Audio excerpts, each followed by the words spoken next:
Hello guys, welcome back to my channel. Now we are going to see this question. The scalar product of 5i plus j minus 3k then 3i minus 4j plus 7k is what? So this is your question. Now we will see this step by step.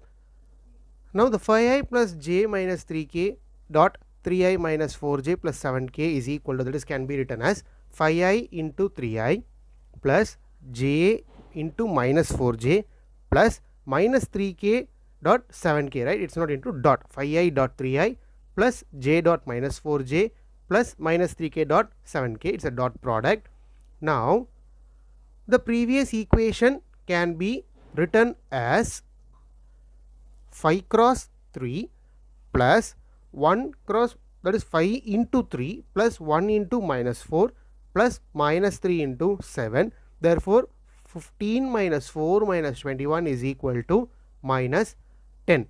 Why? Because I dot I is equal to 1, j dot j is equal to 1, k dot k equal to 1. Therefore the scalar product is minus 10. So that is your solution for this question, right? Thank you.